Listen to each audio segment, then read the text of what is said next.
হাদিস শরীফে এসেছে বনী ইসরাইলের ভিতরে তিনজন লোক হুজুর এই তাকওয়ার ব্যাখ্যা দিচ্ছেন। কে দিচ্ছেন ব্যাখ্যা? হুজুরে পরমুর বলুন সাল্লাল্লাহু আলাইহি ওয়াসাল্লাম ব্যাখ্যা দিচ্ছেন।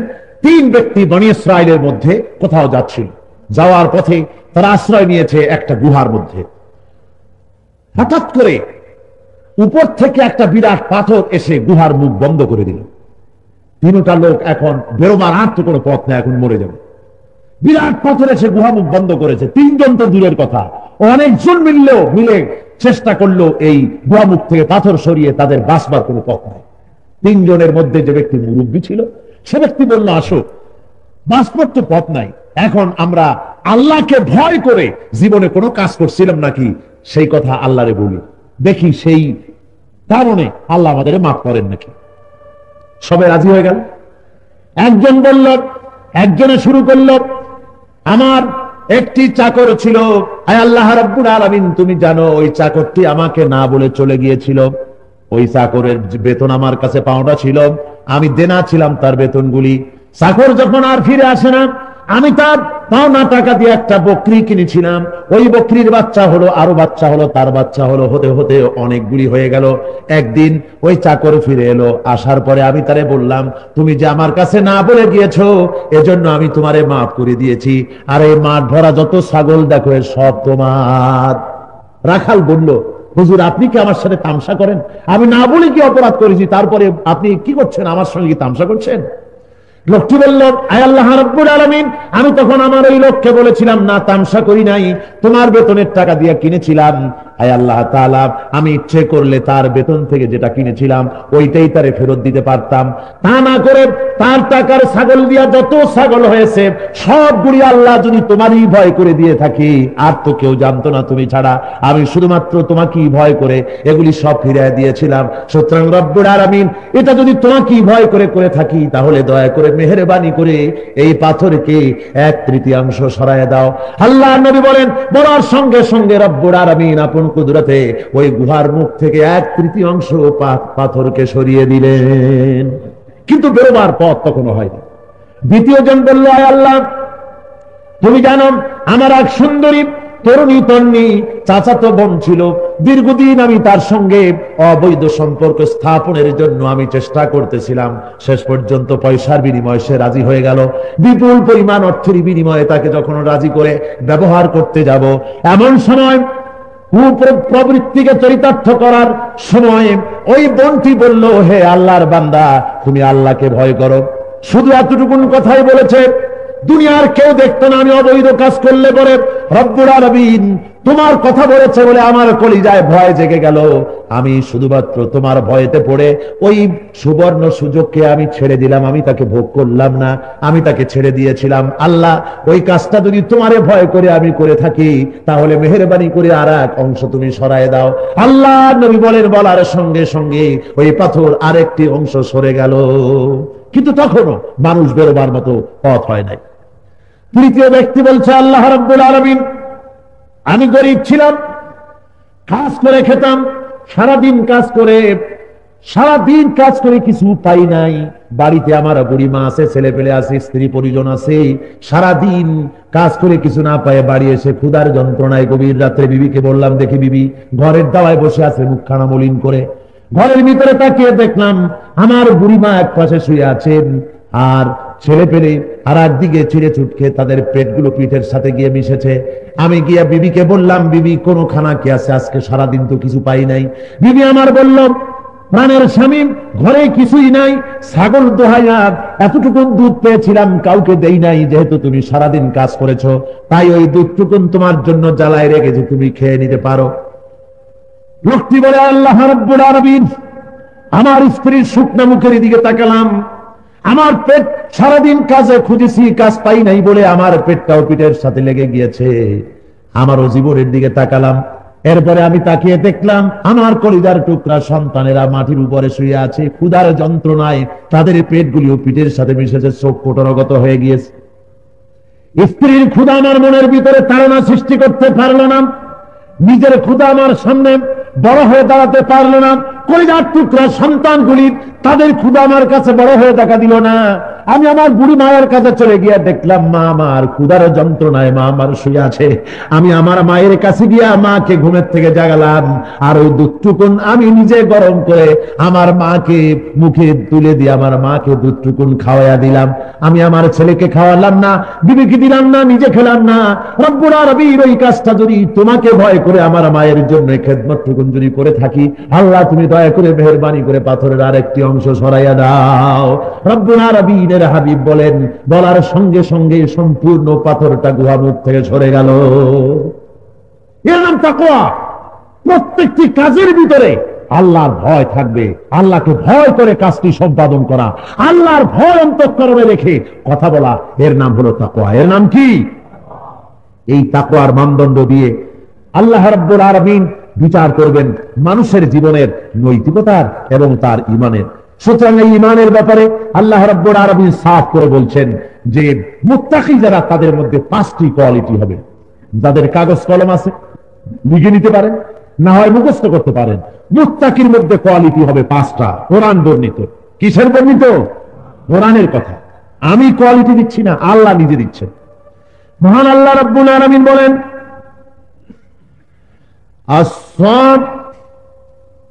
الذين يقولون ربنا إننا آمنا فاغفر لنا ذنوبنا وقنا عذاب النار। মূল কথা হলো কোরআনে কারীম গোটা বিশ্বের মানুষের জন্য নিয়ে এসেছে এক শান্তির পেগাম। দুনিয়ার মানুষের জন্য শান্তির পেগাম হলো কোরআন। জোরে বলুন, শান্তির পেগাম কি? যে কোরআনে কারীমকে যদি জীবনের সকল ক্ষেত্রে মানা যায়, তাহলে তার ফায়দা কি হবে? আল্লাহ কোরআন শরীফে সে ফায়দা সম্পর্কে এক কথায় বলেছেন কি? ফামান তাবিআ হুদায়া ফালা খাউফুন আলাইহিম ওয়ালা হুম ইয়াহজানুন।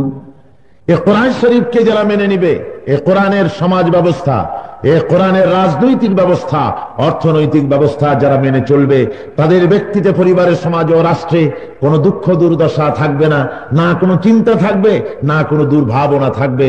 হত্যা, ধর্ষণ, হিংসা, জিঘাংসা, মারামারি, কাটাকাটি কোনো কিছুই থাকবে না, সব দূরীভূত হয়ে যাবে এবং মানুষের খাওয়া পড়া, শিক্ষা, চিকিৎসা, বাসস্থানের গ্যারান্টি মিলবে। এক কথায় নিরাপত্তাপূর্ণ, ভীতিহীন একটি সুন্দরতম সমাজ আল্লাহ রাব্বুল আলামিন বিশ্ববাসীকে উপহার দিবেন যদি কোরআনে কারীমকে জীবনের সকল ক্ষেত্রে মেনে চলা যায়। এই আয়াতের প্রেক্ষাপটে, দৃষ্টিভঙ্গিতে আমরা এটাই লক্ষ্য করি, কোরআনের আইন ছেড়েছি যেখানে, বিপদে পড়েছি। কোন সন্দেহ আছে নাকি? কোরআন শরীফের আনুগত্য ছেড়েছি যেখানে, বিপদে পড়েছি সেখানেই। একটা একটা করে যদি বলা হয়, তাহলে আপনারা দেখতে পাবেন কত মুসিবতে আমরা পড়েছি। সমাজ নৈতিক দিকে, সমাজ নীতিতে কোরআনের আইন বর্তমানে চলছে না। সমাজের নীতিতে কোরআন শরীফের আইন চলছে না। সমাজে কোরআনের আইন নাই বলে যৌতুক প্রথা বেড়েছে চরমভাবে। যৌতুক প্রথা বাড়ার কারণে যুবতী মেয়ে অনেকগুলি বাড়ছে। প্রত্যেকের ঘরে ঘরে বিত্তহীন যারা, তারা মেয়েকে বিবাহ দিতে পারছে না, ফলে জেনা ব্যভিচার বাড়ছে এবং যৌতুকের দাবি নিয়ে নারী হত্যা চলছে, নারী নির্যাতন চলছে।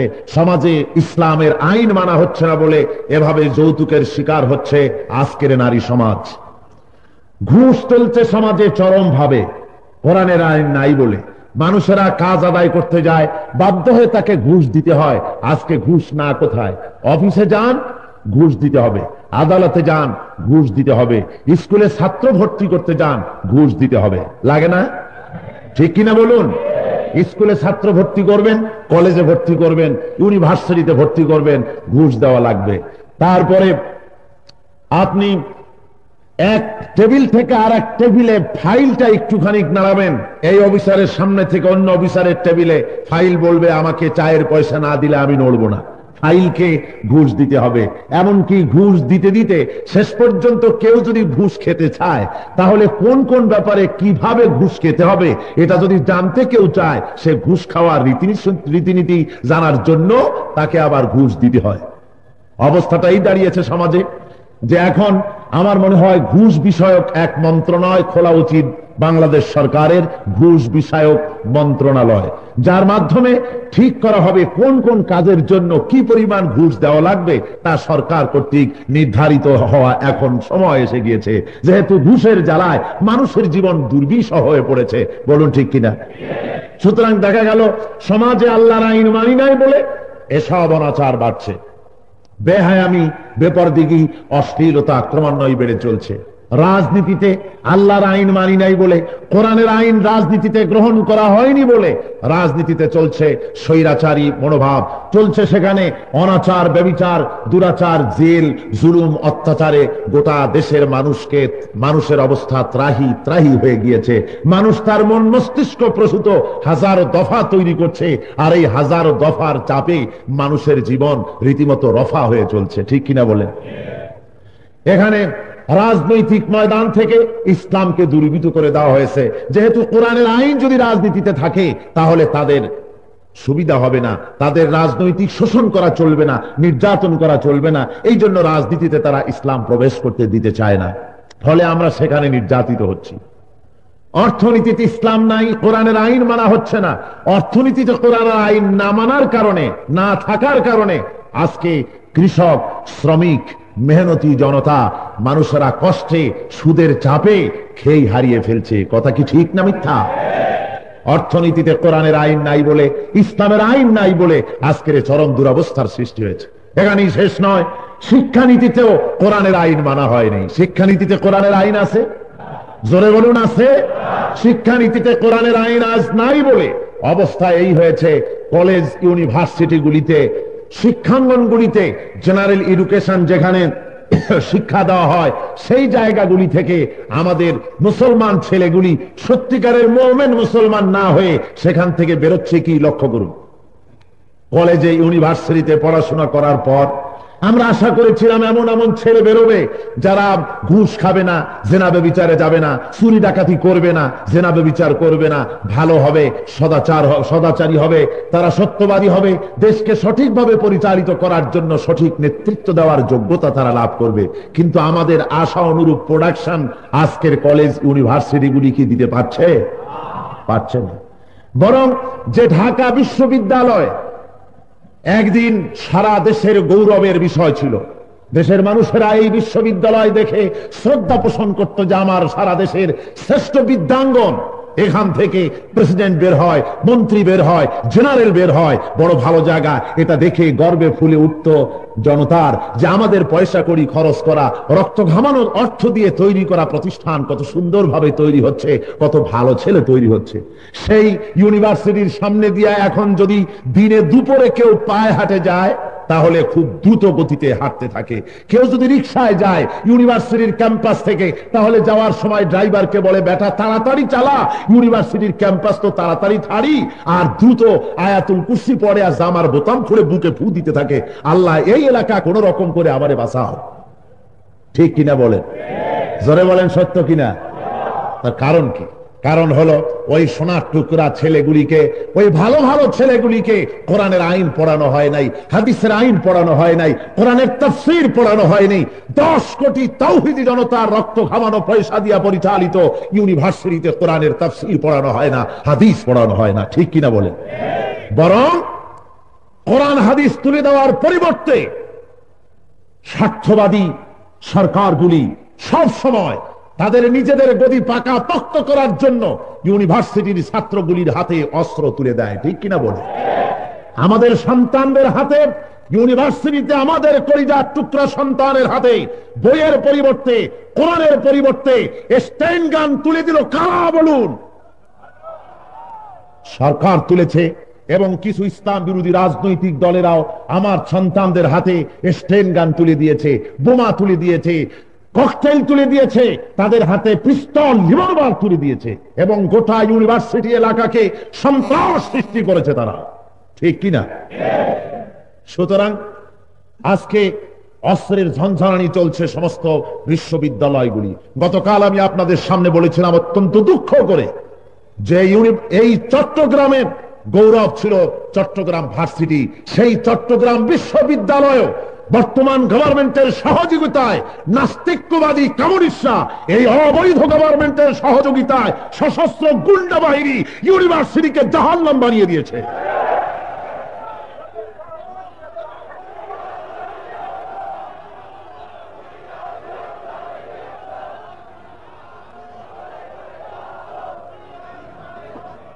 এখন সেই ইউনিভার্সিটিগুলিতে নাস্তিকবাদী কমিউনিস্টরা তারা ইউনিভার্সিটি খোলার দাবি করছে। আমরা খবর রাখি, দেশের অবস্থা জানি। গুন্ডা বাহিনী সশস্ত্র গুন্ডা ভরে দিয়ে তারা দাবি করতেছে ইউনিভার্সিটি খুলে দেওয়া হোক। তার মানে হলো বিগত একটি বছর এত শান্তিপূর্ণভাবে পরিচালিত হয়েছে, ওদের সহ্য হয় নাই। এখন অস্ত্র দিয়ে সেখানে গুন্ডা বাহিনী পুষে এরপরে ছাত্র ছাত্রীদেরকে সেখানে প্রবেশ করার খুলে দিয়ে তারপরে তাদেরকে হত্যাযজ্ঞ তারা চালাবে। কি বলেন, ঠিক না?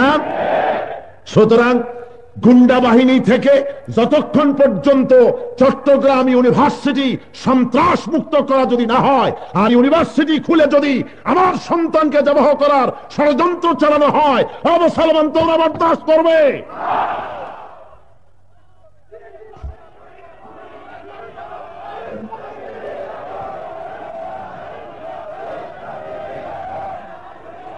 সুতরাং কোন ক্রমে যদি এই সন্ত্রাসকে প্রশ্রয় দেওয়া হয়, তাহলে এর জন্য যে অপ্রীতিকর ঘটনা ঘটবে তার জন্য সম্পূর্ণ দায় দায়িত্ব গ্রহণ করতে হবে বর্তমান অবৈধ সরকার। কথা বুঝতে পেরেছেন? সুতরাং আজকে বলতেছিলাম কোরআনের আইন ছেড়েছি যেখানে, বিপদে পড়েছি সেখানে। আসুন, গতকালও আমি আপনাদের সামনে আলোচনা করেছি কোরআন থেকে।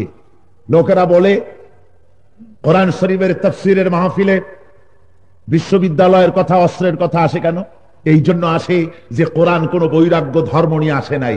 কোরআন এসেছে মানুষের জন্ম থেকে শুরু করে মৃত্যু পর্যন্ত তার জীবনের প্রতিটি অঙ্গনকে অন্ধকার মুক্ত করে কোরআনের আলোর দিশা দেওয়ার জন্য। জোরে বলেন সুবহানাল্লাহ। সুতরাং কোরআনে কারীম থেকে আসুন সরাসরি আলোচনা করা যাক আল্লাহ রাব্বুল আলামিন আমাদেরকে কি বলছেন, শান্তি প্রতিষ্ঠার লক্ষ্যে আমাদেরকে আল্লাহ কি বলছেন। আজকে যেখান থেকে আমি আলোচনা করব, এই জায়গাটি ইসলামী আন্দোলন যারা করেন, যারা কোরআনের আইন দেশে চালু করতে চান তাদের জন্য, এবং যারা ইসলাম বিরোধী, ইসলামী রাজনীতি যারা বরদাস্ত করতে পারেন না, এই উভয় শ্রেণী লোকদের জন্য অত্যন্ত জরুরি আজকে যেখান থেকে আমি আলোচনা করব। সকলের অত্যন্ত মনোযোগ সহকারে এই দুই শ্রেণীর লোকদের জন্য কথা আল্লাহ এই রুকুটিতে বলেছেন। আমি গতকাল কোন সূরা থেকে আলোচনা করেছিলাম? আসুন, শয়তান যেন কাউকে উঠায়া না দিতে পারে। মিস্টার ইবলিস খুবই তৎপর, বসে থেকে থেকে আপনাদেরকে সিগারেটের মায়া কলিজায় উঠায় দেবে, পান খাওয়ার মহব্বত উঠায় দেবে, আর ঘাড়ে ধরে মাজা ধরে কানে ধরে টান মারবে, চল বেরিয়ে যায়, খাইয়া তারপরে এসে বসবি। কারে কারে শয়তান এরকম উঠাইয়া দেবে আপনারা বসে বসে ঠিক পাবেন না? পাবেন না। সুতরাং কাউকে যেন শয়তানে মাহফিল থেকে উঠাতে না পারে, সেজন্য কোরআনে কারীম থেকে আলোচনা শোনার আগে সবাই পড়েন আমার সাথে, আউযু বিল্লাহি মিনাশ শাইতানির রাজীম, বিসমিল্লাহির রাহমানির রাহিম। বিতাড়িত মরদুদ শয়তানের ওয়াসওয়াসা থেকে আল্লাহ রাব্বুল আলামিনের দরবারে পানাহ চাচ্ছি। পরম করুণাময় আল্লাহ রাব্বুল আলামিনের নামে শুরু করা যাচ্ছে। সূরা আলে ইমরান, দ্বিতীয় রুকু। ইন্নাল্লাযীনা কাফারু লান তুগনি আনহুম আমওয়ালুহুম ওয়ালা আওলাদুহুম মিনাল্লাহি শাইআ وَأُولَئِكَ هُمْ وَقُودُ النَّارِ كَدَأْبِ آلِ فِرْعَوْنَ وَالَّذِينَ مِنْ قَبْلِهِمْ كَذَّبُوا بِآيَاتِنَا فَأَخَذَهُمُ اللَّهُ بِذُنُوبِهِمْ والله شديد العقاب صدق الله العظيم।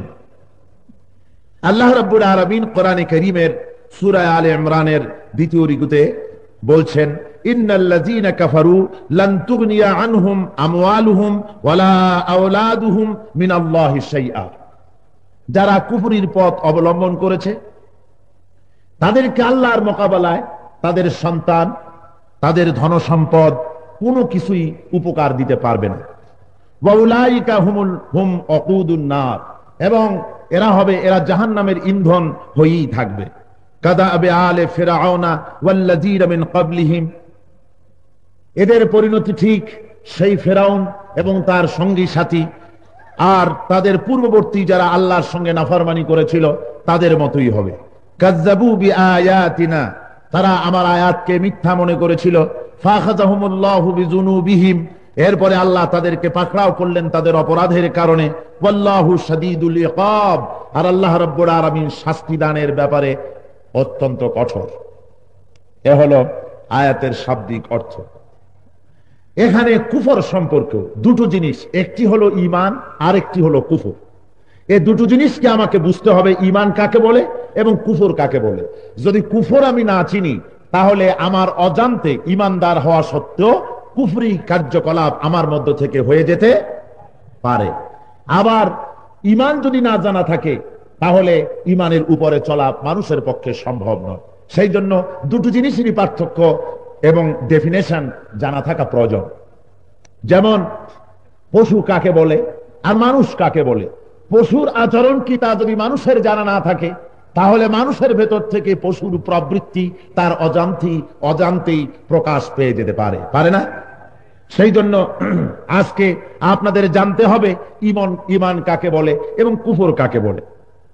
কুফর শব্দের অর্থ হলো কোন জিনিসকে গোপন করা, আচ্ছন্ন করে রাখা, এর থেকে অস্বীকার করার ভাব গ্রহণ করা হয়েছে। আর এই জন্য ঈমানের বিপরীত শব্দ হলো কুফর, গোপন করে রাখা, আচ্ছন্ন করে রাখা।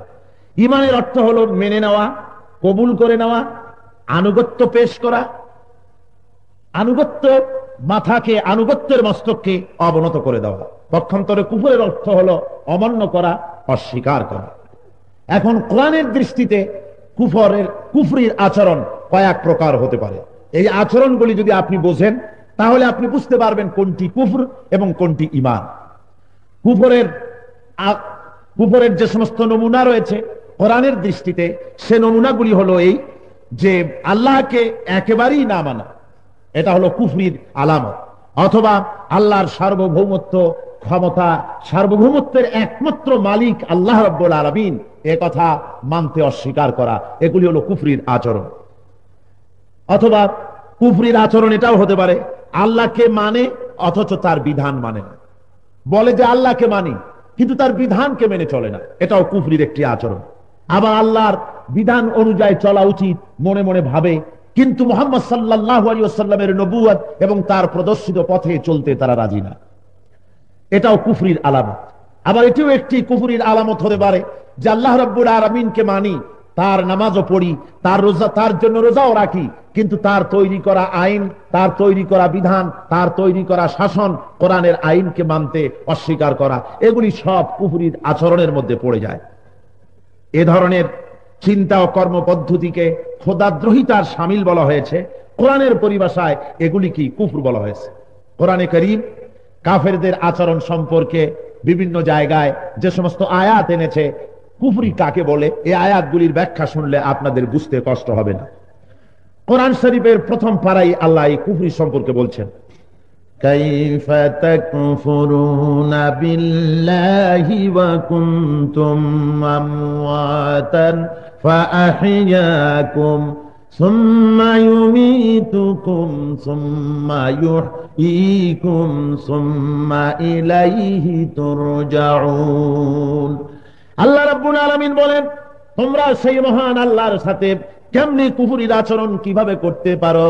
তোমরা ছিলে মৃত্যু, আমি নিষ্প্রাণ অবস্থা থেকে তোমাদেরকে জিন্দা করেছি, এরপরে আবার তোমাদেরকে মৃত্যু করব, আবার তোমাদের জিন্দা করব, এমনি করে তোমাদের সকলকে আমার কাছে আসতে হবে। আল্লাহ বলতে চান, তোমরা তো মৃত্যু ছিলে, নিষ্প্রাণ মাটি ছিল তোমার অস্তিত্ব, মাটির ভিতরে ছিলে, এই মাটির ফসলগুলি এর দ্বারা তোমার উৎপত্তি হয়েছে স্বামী স্ত্রীর মিলনের মাধ্যমে। আল্লাহ রাব্বুল আলামিন মাতৃগর্ভের ভিতরে ওই নিষ্প্রাণ মাটির উপাদান দিয়ে মাতৃগর্ভের ভিতরে তোমার জন্ম দিয়েছেন, তোমাকে সৃষ্টি করেছেন। এক ফোঁটা নাপাক পানিকে রক্তে জমাট রক্তে পরিণত করে দিয়ে ওই জমাট রক্তকে গোশত বানিয়ে গোশতগুলিকে আবার সুন্দর করে হাড়ের উপরে ছাউনি দিয়া মানুষের আকৃতি তোমাকে তৈরি করলেন। এরপরে দুনিয়ায় আনার পর তোমার কৈশোর গেল, যৌবন গেল, এরপরে তোমাকে পৌরত্ব দান করলেন, তারপরে দুনিয়া থেকে বিদায় করলেন। আবার তুমি মরে যাবে, আবার কিয়ামতের ময়দানে তোমাদের সকলকে আল্লাহ রাব্বুল আলামিন উঠাবেন। এমন আল্লাহর সাথে কুফরির আচরণ কেমন করে করতে পারলে? তোমার স্রষ্টা তো তিনি।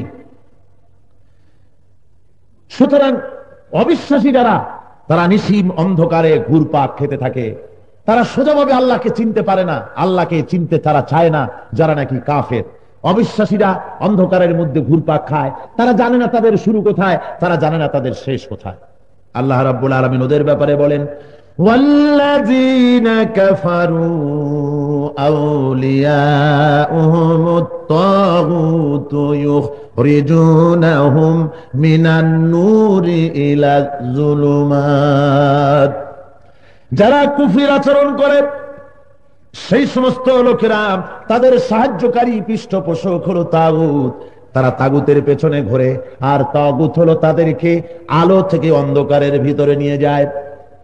তাগুত হলো সেই শক্তি, যে শক্তি শুধু নিজেই আল্লাহর আইন অমান্য করে না, বরং অন্য কেউ আল্লাহর আইন অমান্য করতে বাধ্য করে, তাকে আরবিতে বলা হয় তাগুত। এই তাগুতি শক্তির পেছনে তারা ঘোরে, আল্লাহকে মানে না, আল্লাহর রাসূলকে তারা মানে না, তাগুতের পেছনে তারা ঘুরতে থাকে। আর ওই তাগুত তাদেরকে আলো থেকে, তাওহীদের আলো থেকে অন্ধকারের মধ্যে ঢুকিয়ে দেয়। তাদের মন মগজে একথা ঢুকিয়ে দেয়, দেয়ার ইজ নো গড, স্রষ্টা বলতে কেউ নাই, আকাশ বলে কিছু নাই, জমিন বলে কিছু নাই, আমরা এমনে হয়েছি এমনে মরি, আমাদের পেছনে কোন স্রষ্টা নাই। তাগুত তাদেরকে এটা বুঝায়, অন্ধকারের আলোর ভেতর থেকে তাদেরকে অন্ধকারে নিয়ে যায়। তারা বলে সব এমনে হয়, আর আমরা এমনে এমনে হই, এমনে এমনে মরি। তাই তারা ওই কথায় বিশ্বাস করে, ওই গানটির প্রতি তারা শ্রদ্ধাশীল হয়। মাটির পুতুল যেমনে নাচায় তেমনে কি নাচি, পুতুলের কি দোষ? সুতরাং আমাদেরকে যেমন খুশি তেমন নাচায়, আমাদের কোনো দোষ নাই। আমরা প্রকৃতির দামাল সন্তান, যেমন খুশি তেমন আমাদেরকে চালায়, আর আমরাও সেই রকম চলি। আমি বলে থাকি, এই গানে, এই কথায় যারা বিশ্বাসী, যারা বলেছে দেয়ার ইজ নো গড, প্রভু বলতে কেউ নাই, স্রষ্টা বলতে কেউ নাই, এই লোকগুলি যখন মরে যাবে, কবরের ভিতরে ফেরেশতারা আসবে, দুইটা ঠ্যাং ধরিয়া ব্যাঙের মতো আছড়াবে জমিনের উপরে, আর বলবে যেমনে আছড়ায় তেমনে আছড়াই, ফেরেশতার কি দোষ? সুতরাং তাগুত তাদেরকে আলোর ভিতর থেকে অন্ধকারের মধ্যে নিয়ে যায়। এই জন্য কাফেরদেরকে পৃথিবীর নিকৃষ্ট সৃষ্টি বলে আল্লাহ উল্লেখ করেছেন। যারা মহাসত্যকে অস্বীকার করেছে, আল্লাহ রাব্বুল আলামিনকে অস্বীকার করেছে, স্রষ্টাকে যারা মানতে চায় নাই, আল্লাহ কোরআনে কারীমের ভাষায় তাদেরকে বলেছেন পৃথিবীর নিকৃষ্ট জীব। আল্লাহ রাব্বুল আলামিন কোরআনে শোনান, ইন্না শাররাদ দাওয়াবি ইনদাল্লাহিল্লাযীনা কাফারু ফাহুম লা ইউমিনুন।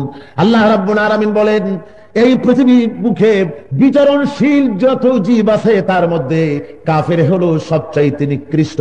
কাফের হলো সমস্ত জীবজন্তু নিকৃষ্ট, জীবজন্তুর চাইতেও নিকৃষ্ট।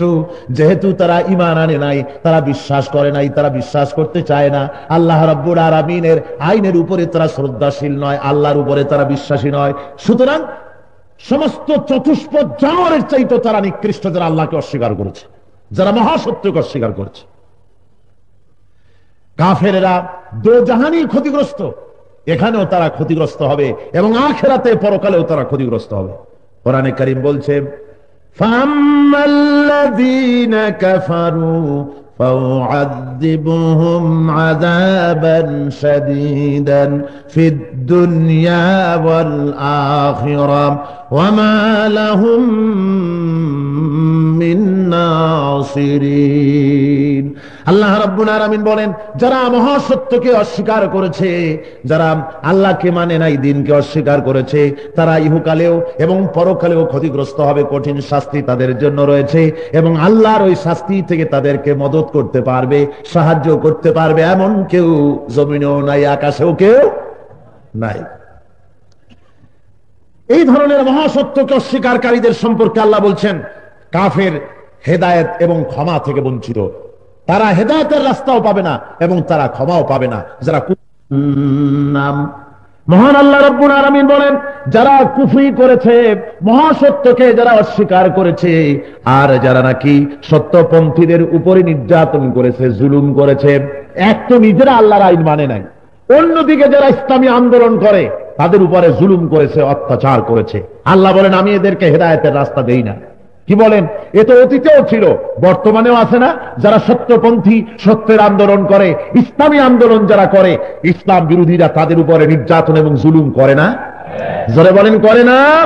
এরা নির্যাতন এবং জুলুম চালায়, যারা নিজেরাও আল্লাহর আইন মানে না এবং যারা আল্লাহর আইনকে মানে, সত্যপন্থী যারা, সৎ পথে যারা চলে এবং মানুষকে দাওয়াত দেয়, তাদের উপরে এরা জুলুম এবং অত্যাচার চালায়। আল্লাহ রাব্বুল আলামিন বলেন, এদেরকে আমি সত্যের পথ দেখাবো না, এরা হেদায়েতের রাস্তা পাবে না। রাস্তা শুধু একটাই পাবে, সে রাস্তা হলো তরিকা জাহান্নাম।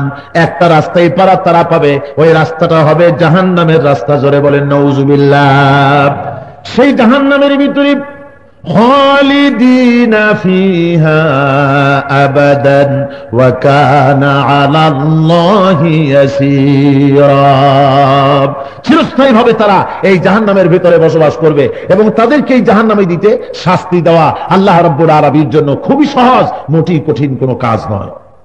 অবিশ্বাসীরা, আল্লাহ বলছেন, যারা আমাকে অবিশ্বাস করেছে, আমার আইনকে মানতে যারা অবিশ্বাস করেছে, তারা চতুষ্পদ জানোয়ারের মতো। তারা কিসের মতো? ধরে কর। আজকে যুগ যুগ ধরে এটা ছিল, এখনো আছে, যারা ইসলামকে শুধুমাত্র মনে করে যে ইসলাম হলো শুধু একটা ধর্ম, এর মধ্যে রাজনীতি নাই, অর্থনীতি নাই, বরং তারা বলে বেড়ায় যে ইসলামের নামে, ধর্মের নামে রাজনীতি করতে দেওয়া হবে না। ধর্মকে, রাজনীতিকে, রাজনীতির ভিতরে ধর্ম এনে ধর্মকে অপবিত্র করা হয়েছে। কি বলেন? এই জাতীয় কথা বলে না? ওরা বলে ধর্মের নামে রাজনীতি চলবে না। আমিও বলি ধর্মের নামে রাজনীতি চলবে না। কোন ধর্ম? হিন্দু ধর্ম দিয়ে রাজনীতি চলবে না। তার কারণ বেদের মধ্যে কোথাও নাই, বেদ দাবি করে নাই যে আমার ভিতরে অর্থনীতি আছে, আমার ভিতরে সমাজনীতি আছে, আমার ভিতরে রাজনীতি আছে। বেদ কি কথা দাবি করেছে? আছে তার মধ্যে অর্থনীতি, সমাজনীতি? বেদ দাবি করে নাই, বাইবেল দাবি করে নাই, ত্রিপিটক, জিন্দা বিস্তার, তাহতি কিং, দুনিয়ার কোন ধর্মগ্রন্থ দাবি করে নাই যে আমার ভিতরে রাজনীতি আছে, অর্থনীতি আছে, আমি চালাইতে পারি, রাজনীতি করতে পারি। একথা কেউ ক্লেম করে নাই, কেউ দাবি করে নাই। কিন্তু একখানা কিতাব দাবি করেছে আমার ভিতরে অর্থনীতি আছে, রাজনীতি আছে, সমাজনীতি আছে, শিক্ষানীতি, যুদ্ধনীতি, পররাষ্ট্রনীতি, সব নীতিমালা দিয়া আমার বুক ভর্তি। আমি পারি, শুধু রাজনীতি করতে পারি না, বরং দুনিয়ার বুকে শ্রেষ্ঠ রাজনীতি করে দুনিয়ার মানুষকে দেখাই দিতে পারি। সেই কিতাবের নাম কি? কি নাম? কোরআন বলে আমি পারি রাজনীতি করতে। জোরে বলেন সুবহানাল্লাহ। রাজনীতি দিয়ে আমার বুক ভর্তি। কে বলে ইসলামের রাজনীতি নাই? একমাত্র বেঈমান বলতে পারে। যারা বলেন কে বলতে পারে? যার ঈমান নাই। আল্লাহ রাব্বুল আলামিন বলেন, ওই সমস্ত মানুষগুলি যারা আমার কথা মানে না, আমার মহাসত্যকে যারা অস্বীকার করেছে, আমার কোরআনের আইন মানতে যারা অস্বীকার করেছে, ওরা হলো চতুষ্পদ জানোয়ারের মতো। কিসের মতো? وَمَثَلُ الَّذِينَ كَفَرُوا كَمَثَلِ الَّذِي يَنْعِقُ بِمَا لَا يَسْمَعُ إِلَّا دُعَاءً وَنِدَاءً। আল্লাহ রাব্বুল আলামিন বলেন, কাফিরদের মিসাল হলো সেই সব জানোয়ারের মতো। মহাসত্যকে অস্বীকারী লোকদের মিসাল হলো, দৃষ্টান্ত হলো সেই সব চতুষ্পদ জন্তু আর জানোয়ারের মতো, যাদের রাখাল তাদেরকে ডাকে আর ওই পশুগুলি শুধু একটা আওয়াজ শোনে, আর কিছুই শোনে না। রাখাল গরুকে ডাক দিচ্ছে, গরুর পাল চলে যায়। ছাগলের পাল, ধারাল পাল চড়ে যেতেছে, পিছন থেকে রাখাল ডাক দিতেছে। ওই গরু, ছাগল ইত্যাদি তার রাখালের আওয়াজ ছাড়া কি বলে তা কি বোঝে? জোরে বলেন, বোঝে? বোঝে না। আল্লাহ বলেন সুম্মুন বুকুমুন উমিয়ুন ফাহুম লা ইয়াকিলুন। এরা বধির, বোবা, অন্ধ, এই কারণে কোনো কিছুই এরা অনুধাবন করে না। অর্থাৎ এই কথা দিয়ে আল্লাহ রাব্বুল আলামিন মানুষকে বুঝাতে চাচ্ছেন যে মানুষদের অবস্থায় যে ইসলামী আন্দোলনের দাওয়াত যখন দেওয়া হয়, লোকেদের নিকট ইসলামের দাওয়াত এর প্রচার যখন করা হয়, তখন মনে হয় যেন এরা মানুষ না, এরা যেন কতগুলি পশুর মতো শুধু আওয়াজ শোনে, কিন্তু কি বলা হচ্ছে সেটা অনুধাবন করে না। এজন্য তারা পশুর মতো, কি বলা হচ্ছে তা বোঝে না। তাফসীরের মাহফিলে আসে, কোরআন শোনে, দীর্ঘক্ষণ বসার জায়গা না পায়া দাঁড়াইয়াও থাকে, তারপরে যাওয়ার সময় মন্তব্য করে গেছিলাম তো তাফসীর শুনতে, শুনে আসলাম রাজনীতি। কি বলেন, আছে না? জোরে কোন আছে কিনা? শুনে আসলাম রাজনীতি। কোন তো দেখি এ মানুষ আপনি বুঝাবেন কি করে? আল্লাহ বলেন রাজনীতি আমি শিখাইছি, অর্থনীতি, রাজনীতি, সমাজনীতি সব রয়েছে কোরআনের ভিতরে। সুতরাং সে কথা আলোচনা করা হবে, তারা বুঝতে চাইবেন না। আল্লাহ রাব্বুল আলামিন বলেন অবিশ্বাসীদের সকল চেষ্টা সাধনা সব নিষ্ফল হয়ে যাবে যারা আমার আইনকে বাদ দিয়া, কোরআনের রাজনীতিকে বাদ দিয়ে যারা মনে করবে অমুকের তৈরি করা রাজনীতিতে শান্তি আছে, পুঁজিবাদী আইনে শান্তি আছে, সমাজবাদী আইনে শান্তি আছে, ন্যাশনালিজমে শান্তি আছে, শান্তি আছে ধর্ম নিরপেক্ষতাবাদে, এমনি করে বিভিন্ন মতবাদে শান্তি আছে বলে যারা মনে করে, আল্লাহ ওদের দৃষ্টান্ত কোরআনে কারীমের মধ্যে সুন্দর করে বলছেন ওয়াল্লাযীনা কাফারু আমালুহুম কাসারাবিন বিকিআতিন ইয়াহসাবুহুল যামআনু মা। কি সুন্দর করে আল্লাহ বুঝাচ্ছেন, ওয়াল্লাযীনা কাফারু আমালুহুম কাসারাব। আল্লাহ বলছেন যারা মহাসত্যকে অস্বীকার করেছে, আমার কোরআনকে অস্বীকার করেছে, আমার ইসলামের আইনকে মানতে যারা স্বীকার করেছে এবং অন্যের তৈরি করা মতবাদে শান্তি আছে বলে যারা মনে করেছে, তারা কি রকম? তারা হলো মরীচিকার মতো ধুধু প্রান্তরের মধ্যে যে দেখা যায় পানি চিকচিক করছে, ওরা মনে করে সেখানে বুঝি পানি।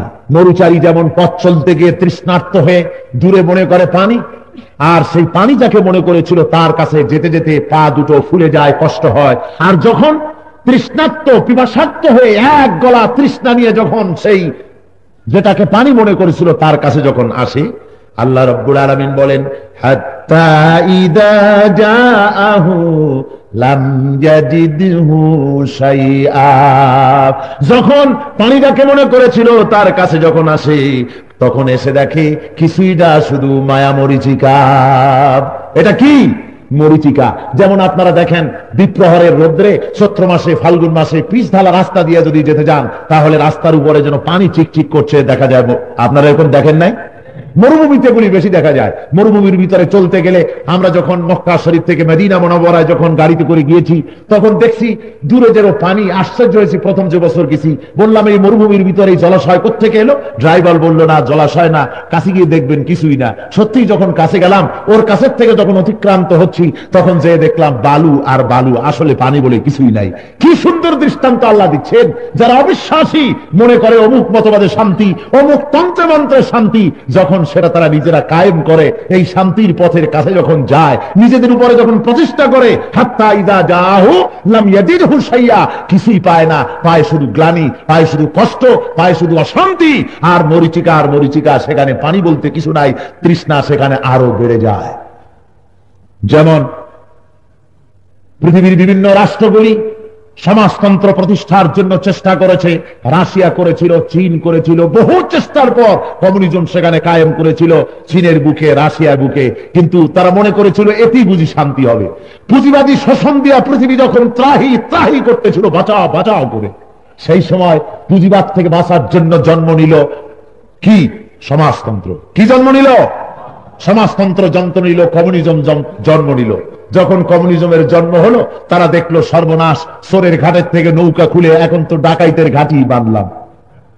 মুসিবত তো কমলো না, বরং আরো বাড়লো। ওই যে সেই ব্যক্তি রাস্তার ধারে বসে এক ভিখারি খয়রাত করতেছিল, বলতেছিল একটা পয়সা দেলা দে রে রাম, একটা পয়সা দেলা দে রে রাম। সবাই মিলে পয়সা দিল, টাকা দিল, স্তূপ হয়ে গেল। এখন নেবে কি করে? অন্ধ এই মুসাফির বলছে একটা সালা দেলা দে রে রাম, একটা বস্তা দেলা দে রে রাম। তো কেউ দয়া করে একটা বস্তা দিল, বস্তার মধ্যে সবকিছু ঢুকাইলো। এখন ওজন এত বেশি হয়েছে যে টেনে নেওয়ার মতো না। তখন সে বলছে একটা ঘোড়া দেলা দে রে রাম। এখন ঘোড়া কে দিবে? ঘটনা চক্রে এক সিপাহী ঘোড়ার উপরে সওয়ার হয়ে যাচ্ছিল, তার একটা ঘোড়ার বাচ্চা নিয়ে সে মুসিবতে ছিল। এই বাচ্চাটা কি করে নেয়? ঘোড়া চালাবে না, বাচ্চা রাখবে, মুসিবত। তখন শুনতে পায় ঘোড়া এই রাস্তার পাশে একজন চিল্লাচ্ছে আর বলছে একটা ঘোড়া দেলা দে রে রাম।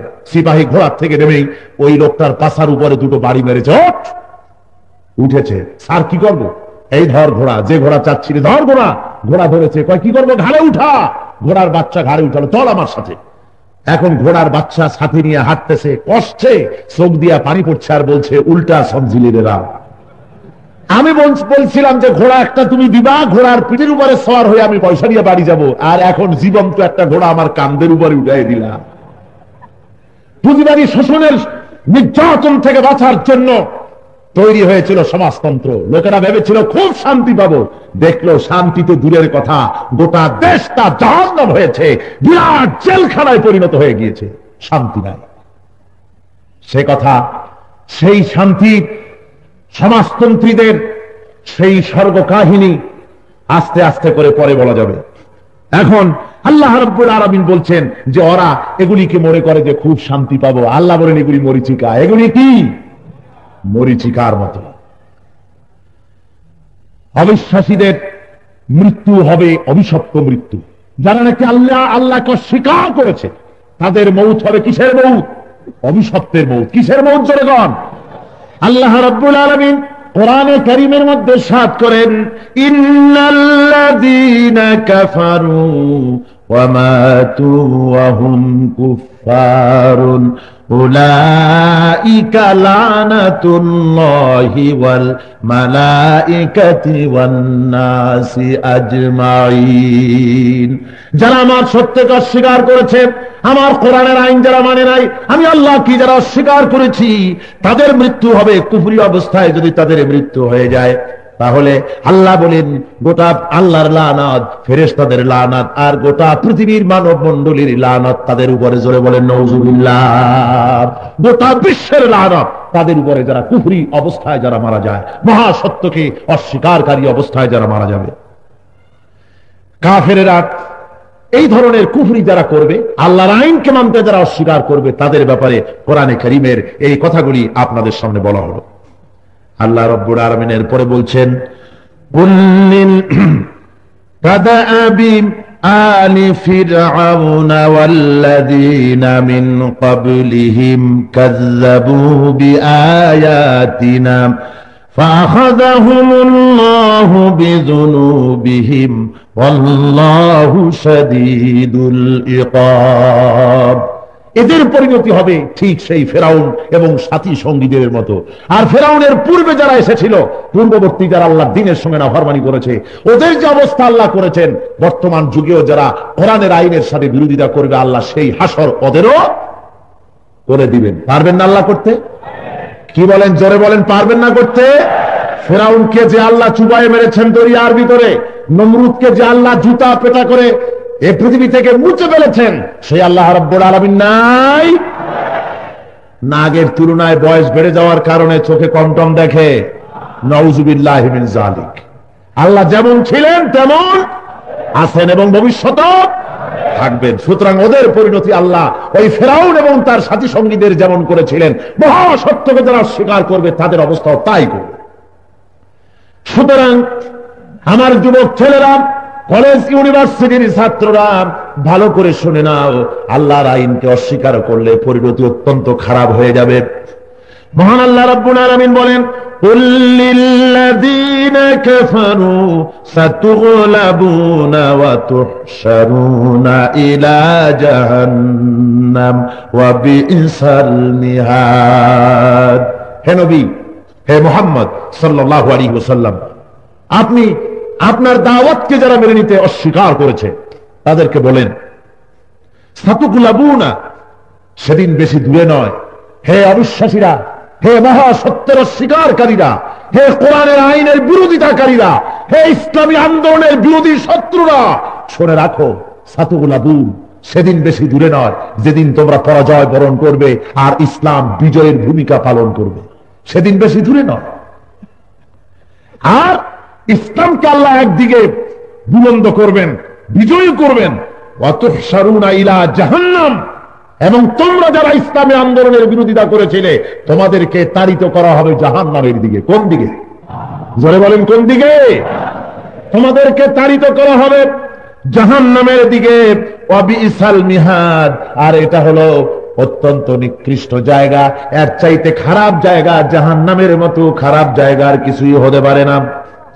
কাফেররা চেয়েছিল ইসলামকে মক্কি জিন্দেগিতে মুহাম্মদ রাসূলুল্লাহ সাল্লাল্লাহু আলাইহি ওয়াসাল্লামকে মক্কার জীবনী শেষ করে দেবে, কিন্তু আল্লাহ রাব্বুল আলামিন দেখিয়ে দিলেন ওই কাফেররা শেষ হলো, নবীজিকে তারা শেষ করতে পারে না, ইসলামকে শেষ করতে পারে নাই।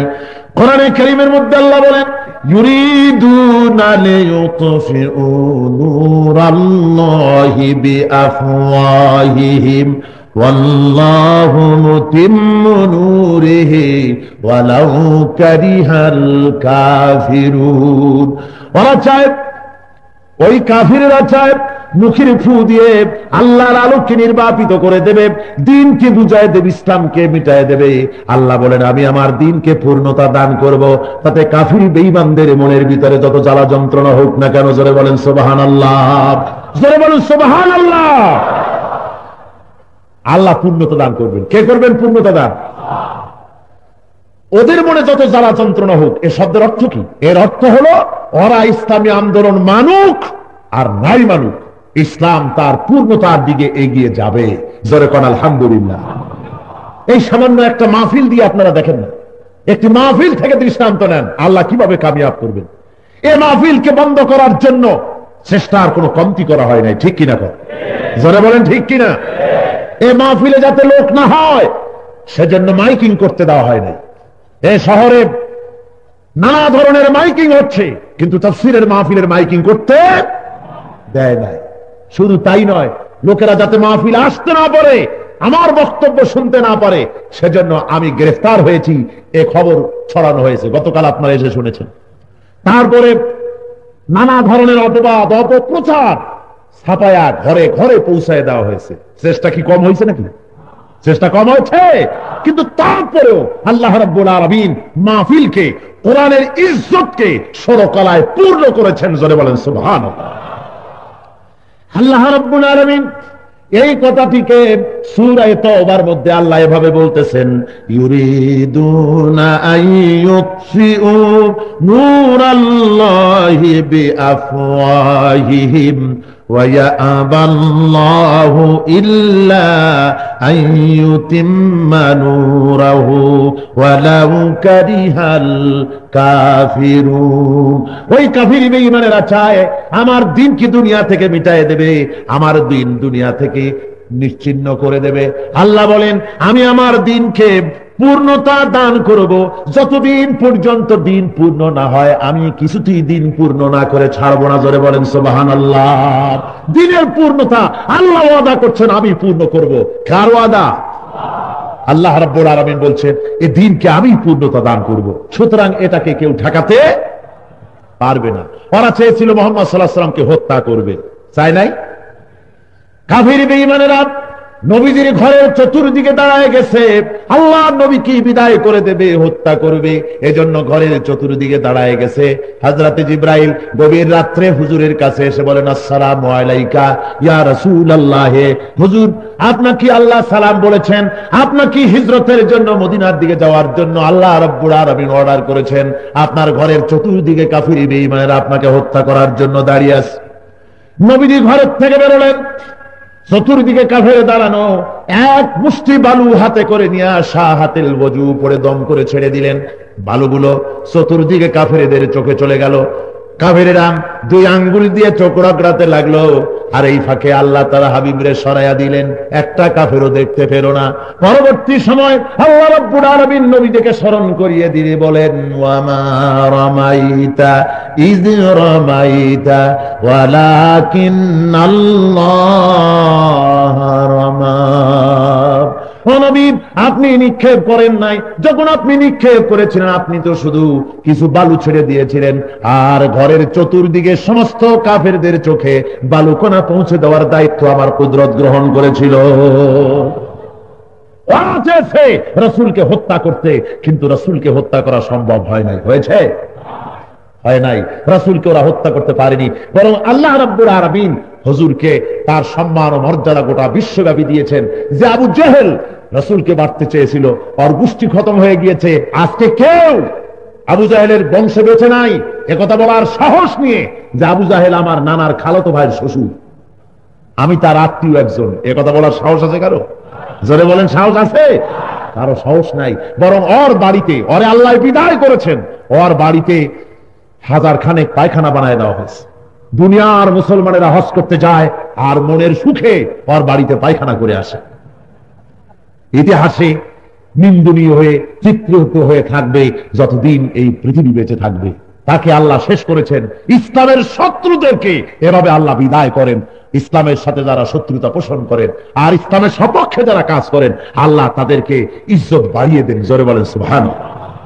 দেখেন না কোথায় সম্রাট আকবর, আকবর মরে গেল, কয়জন যায় তার কবরের কাছে?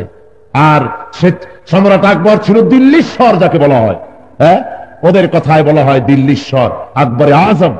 এত বড় বিরাট শাহেনশাহ, জিল্লিলাহি বলে তাকে ডাকা হতো, তাকে জালাল, আকবরের জালাল বলা হতো, তাকে কত সম্মান দেওয়া হতো। সেই আকবর দুনিয়া থেকে বিদায় হয়েছে, কেউ যায় না তার কবরের কাছে। কিন্তু আজমিরে গিয়ে দেখুন, ফকির শুয়ে আছেন সেখানে, হযরতে খাজা মঈনুদ্দিন চিশতি আজমিরি রাহমাতুল্লাহ আলাইহি, কবরের কাছে দিন নাই রাত নাই 365 দিন আল্লাহর বান্দারা জিয়ারত করতেছে। সুবহানাল্লাহ। সুতরাং ইসলামী আন্দোলনের সাথে, আল্লাহর দ্বীনের সাথে যারা বিরোধিতা করবে আল্লাহ তাদেরকে জিল্লত দিবেন, আর যারা আল্লাহর দ্বীনের সহযোগিতা করবেন আল্লাহ তাদেরকে কি দিবেন? সম্মান দান। আল্লাহ রাব্বুল আলামিন বলেন, قد كان لكم آية في فئتين التقاتا فئة تقاتل في سبيل الله وأخرى كافرة يرونهم مثليهم رأى العين والله يؤيد بنصره من يشاء إن في ذلك لعبرة لأولي الأبصار।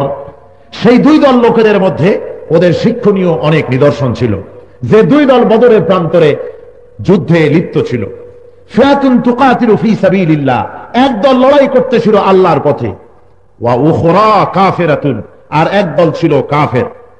ইয়ারাউনাহুম মিসলাইহিম রাআল আইন, আল্লাহ বলেন চক্ষুষ্মান লোকেরা স্পষ্ট তো দেখতে পাচ্ছিল যে মুসলমানদের চাইতে কাফেররা হলো দ্বিগুণ। এরপরে আল্লাহ রাব্বুল আলামিন নিজের ইচ্ছায় যাকে যে দলকে খুশি তিনি সাহায্য করলেন, জয়ী করলেন। আর এর মধ্যে কোন জিনিস থেকে উপদেশ গ্রহণ কেবল তারাই গ্রহণ করতে পারে যারা বুদ্ধিমান, যারা জ্ঞানবান। এই আয়াতের দ্বারা আল্লাহ রাব্বুল আলামিন এই কথা বুঝাতে চাচ্ছেন, বদরের যুদ্ধের কিছুদিন পরে আয়াত নাজিল হয়। এখন এই যুদ্ধে আল্লাহ রাব্বুল আলামিন মুসলমানদের শিক্ষা দিচ্ছেন যে তোমরা লক্ষ্য করে দেখো, এর মধ্যে কতগুলি শিক্ষা রয়েছে। কাফেররা যেভাবে সম্মুখীন হয়েছিল তাতে উভয়ের নৈতিক চরিত্র সম্পর্কে মানুষের কাছে স্পষ্ট হয়েছে। কাফেররা আসছে, তাদের শিবিরে মদের স্রোত, গায়িকা বেহায়া অশ্লীল নর্তকীর অশ্লীল নাচ চলতেছে, সেখানে গান চলতেছে, মদ চলতেছে, জেনা চলতেছে। আর একদিকে মুসলমানদের শিবির, সেখানে মুসলমানেরা আর একটা দিক, সেখানে দেখা যাচ্ছে মুসলমানেরা কামতেছে, সেখানে নামাজ, সেখানে রোজা, সেখানে আল্লাহর কাছে প্রার্থনা, সেখানে চোখের পানি, এই নৈতিকতার মান সেখানে দেখা যাচ্ছে। আবু জেহেল মক্কা শরীফ থেকে যখন বিদায় হয় সেখান থেকে যখন আসে হাজারেরও বেশি সৈন্য নিয়ে এসেছে, আর মুসলমান এসেছে মাত্র 313 জন। বদরের প্রান্তরে লড়বে রাতের আধারে, ওরা মদ জুয়া নারী নিয়ে ব্যস্ত, আর এদিকে মুসলমানেরা আল্লাহর কাছে কাঁদাকাঁদিতে ব্যস্ত। কোরআনে কারীমের ভিতরে এসেছে সবাই ঘুমায়া গেলেন, একজন লোক ঘুমান নাই, তিনি হলেন আল্লাহর নবী জনাবে মুহাম্মদ রাসূলুল্লাহ, জোরে বলেন সাল্লাল্লাহু আলাইহি ওয়াসাল্লাম। বদরের ওই রাত্রে আল্লাহর নবী জেগে জেগে কাঁদতেছেন সেজদায় পড়ে। আল্লাহর হাবিব বলেন, রব্বুল আলামিন, আমার কাছে শক্তি সামর্থ্য যা ছিল, নিরস্ত্র কিছু সংখ্যক অনাহারী মানুষ নিয়ে তোমার দরবারে হাজির হয়েছি, তুমি যদি তোমার মদত ওয়াদা অনুযায়ী আজকে যদি করো, ইসলামের উপরে বড় ihsan হবে, আর যদি তুমি আজকে মদত না করো তাহলে এই পৃথিবীর বুকে তোমাকে আল্লাহ বলার মতো একটা লোকও থাকবে না। সারা রাত ধরে রাসূলে পাক দোয়া করলেন, সাহাবায়ে কেরাম কান্দাকাটি করলেন। মুসলমানেরা যুদ্ধ করে অস্ত্রের জোরে না, কিসের জোরে? ঈমানের জোরে। জোরে কর না, কিসের জোরে? রোমান সৈন্যদের সঙ্গে যুদ্ধ হচ্ছে মুসলমানদের, রোমকরা কোন রকমই কুলাতে পারে না, কোন রকমই টিকতে পারছে না মুসলমানদের সামনে। এখন উপায়, গভীর রাত্রে প্রধান সেনাপতি লোক পাঠিয়ে দিল, দেখো গিয়া মুসলমানদের সঙ্গে কেন পারি না, কারণটা কি? রাতের বেলার অবস্থাটা দেখে আসো। গোয়েন্দা বিভাগের লোক ভিতরে ঢুকলো, ঢুকে তারা ফিরে এলো সকালবেলায় ফিরে এসে রোমক সেনাপতির কাছে রিপোর্ট করলো, হুম বিল্লাইল রাহবানুন ওয়া বিন-নাহারি ফুরসানুন, আমি এমন এক বাহিনীর কাছে গিয়েছিলাম যাদেরকে দিনের বেলায় দেখি বীর বিক্রমে ঘোড়ার পৃষ্ঠে সওয়ার হয়ে লড়াই করতেছে, যাদের তরবারির সামনে কোন রকম টেকা যায় না। রাতের আধারে আমাদের শিবির গুলিতে তো মদ চলে, নারী চলে, জেনা চলে, তাসপাসা জুয়া চলে, আর আমি ওদের কাছে গিয়ে দেখলাম দিনের বেলায় ঘোড়সওয়ার হয়ে বিপুল বিক্রমে তারা লড়ে, রাতের আধারে তাদের শিবিরে যেয়ে দেখলাম আহারে রাতের বেলায় কেউ তারা সেজদায় পড়ে আছে, কেউ কোরআন তেলাওয়াত করতেছে, কেউ দাঁড়িয়ে দাঁড়িয়ে কাঁদতেছে, কেউ হাত তুলে চোখের পানি ফেলে আল্লাহর কাছে সাহায্য কামনা করতেছে। রোমক সেনাপতি বলল, ওগো আমার সাথী সঙ্গীরা, যেই জাতি দিনের বেলায় বীরের মতো যুদ্ধ করে আর রাতের আধারে তার প্রভুর সঙ্গে এভাবে অন্তরের যোগাযোগ কায়েম করে রাতের আধারে কান্দে আর বিজয়ের জন্য আল্লাহর কাছে কামনা করে, তাদের সঙ্গে অস্ত্রের লড়াইতে কোনোদিন পারা যাবে না। অস্ত্রের লড়াই করে তাদেরকে পরাজিত করা যাবে না। লোকেরা প্রশ্ন করলো, কি করলে হবে? বলল, একটাই পথ, এ মুসলমানদের ঠেকাবার কোন পথ নাই, পথ একটা। যেহেতু তারা অস্ত্রের বলে লড়াই করে না, তারা সৈন্যের বলে লড়াই করে না, তারা লড়াই করে কিসের বলে? সুতরাং তাদের ঈমান নষ্ট করে দাও, একটাই পথ, তাদের চরিত্র ধ্বংস করে দাও, এটা ছাড়া আর কোনো পথ নাই।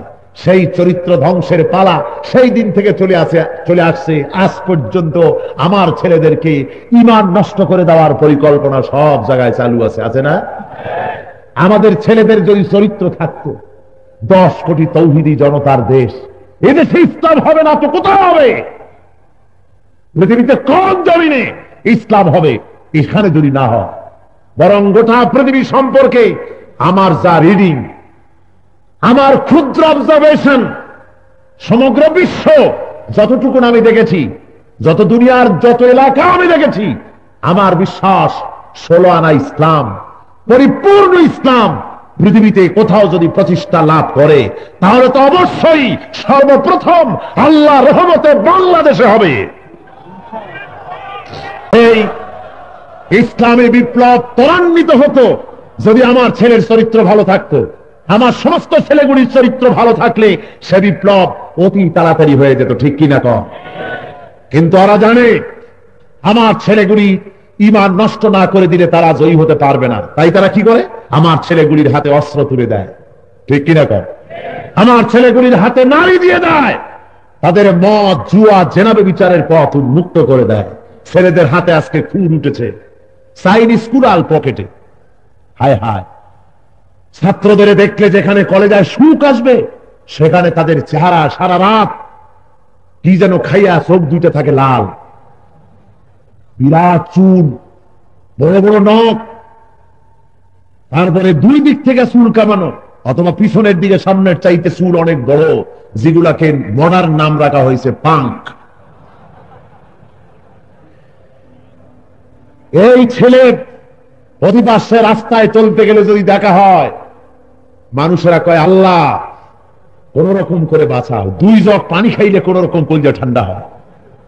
ছেলেগুলিকে আমার নষ্ট করে দিল, সহশিক্ষা দিয়ে, অস্ত্র দিয়ে, চাইনিজ কুড়াল দিয়া ছেলে নষ্ট করে দেওয়া হয়েছে। আগে শুনতাম খুর থাকে নাপিতের কাছে, খুর কার কাছে থাকে? আর এখন খুর বহন করার জন্য ইউনিভার্সিটিতে পড়তে হয়। নাউযুবিল্লাহি মিন যালিক। ছেলেদের হাতে খুর পিঠের উপরে চালায় দিল, 2 ইঞ্চি 2.5 ইঞ্চি ডিপ হয়ে গেল, ছেলের বাঁচারও পথ থাকে না, যার উপরে খুর চালায়। আমার ছেলেগুলিকে চরিত্র ধ্বংস করে দিয়ে, ঈমান ধ্বংস করে দিয়ে সমস্ত ছেলেকে আজ ইসলামী আন্দোলনের দুশমন বানিয়ে দেওয়া হচ্ছে পরিকল্পিতভাবে, ঠিক কিনা কর? সেই জন্য আল্লাহ রাব্বুল আলামিন বলছেন, যুদ্ধ জয়ের জন্য যুদ্ধের ময়দানে জয়লাভ করবে, এটা বড় কথা নয়। বড় কথা হলো ঈমান। বড় কথা কি? বদরের যুদ্ধে দেখা গেল মাত্র 312 জন মুসলমান ময়দানে লড়াইতে ঝাঁপায় পড়ল 1000-এর বেশি কাফেরের বিরুদ্ধে। একজন সাহাবী বলেন, ইয়া রাসূলুল্লাহ, আমার কাছে তো কিছুই নাই, এই ইসলামের প্রথম জিহাদে আমি কেমনে দাঁড়িয়ে থাকবো নীরব দর্শকের মতো? আপনি আমার হাতে কিছু দেন। হুজুর বলেন, আমার কাছেও তো অস্ত্র নাই। সাহাবী বলেন, ইয়া রাসূলুল্লাহ, যা পারেন তাই তুলে দেন। ওই সাহাবীর কাছে হুজুর দেখলেন একটা শুকনা খেজুরের ডাল পড়ে আছে, শুকনা খেজুরের ডালটা তুলে নিয়ে আল্লাহর নবী তুলে দিলেন সাহাবীর হাতে।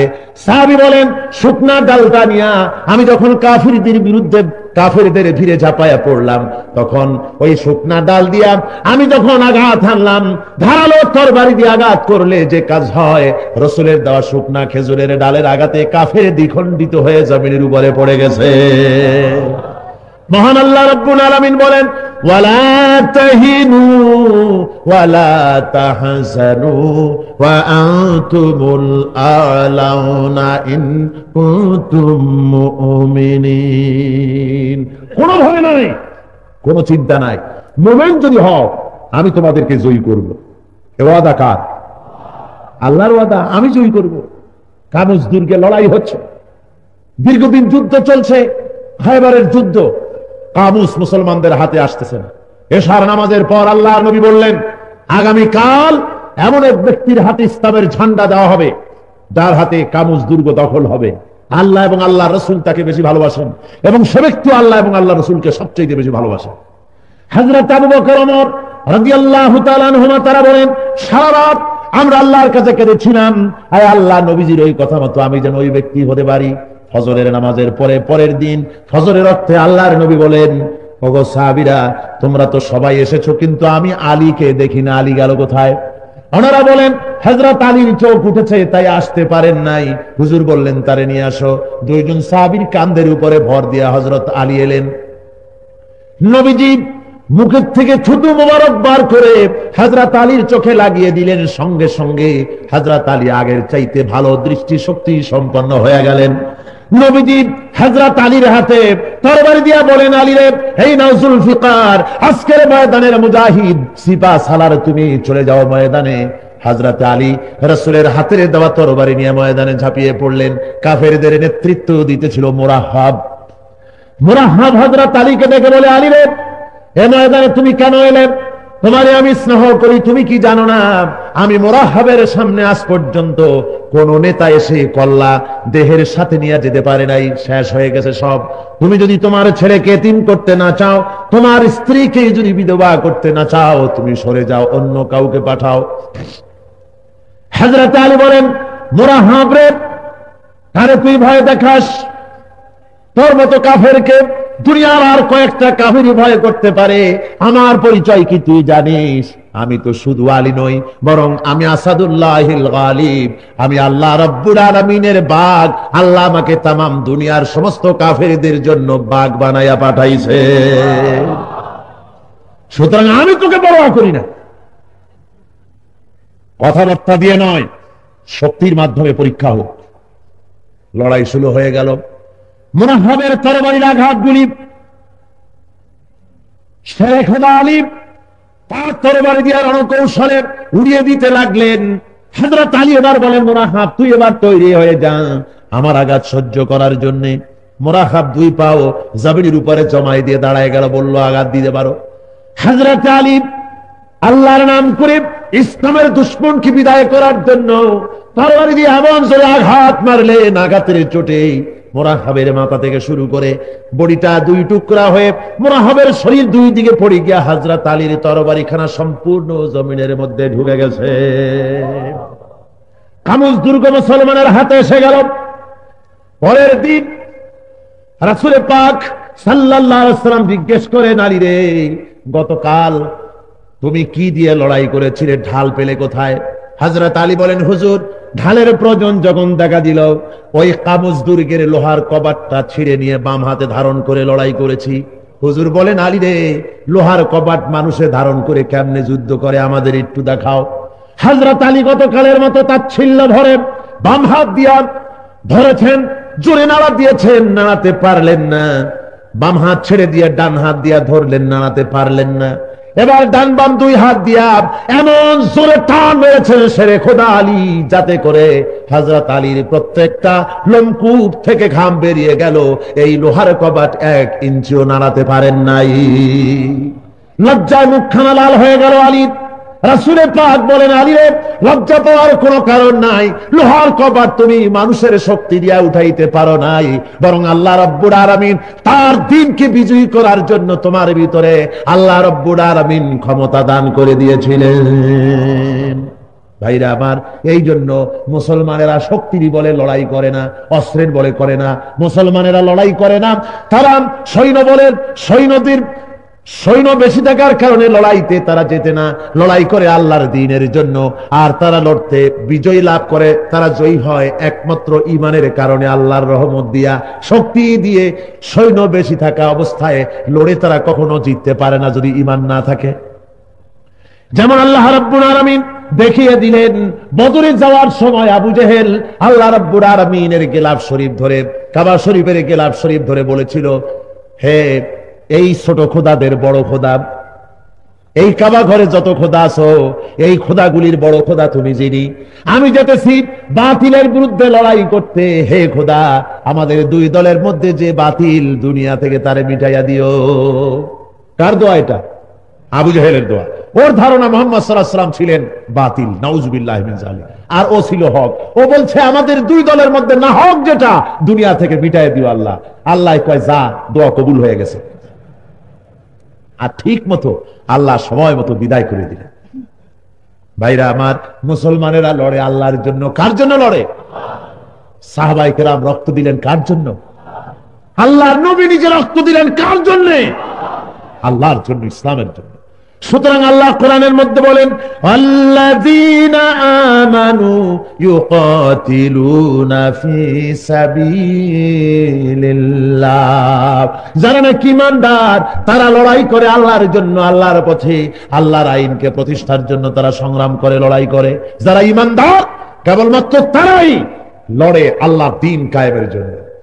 ওয়াল্লাযীনা কাফারু ইউকাতিলুনা ফি সাবিলিত তাগুত, আর যারা কাফের কেবলমাত্র তারাই মানুষের তৈরি করা আইন প্রতিষ্ঠার জন্য সংগ্রাম চালায়।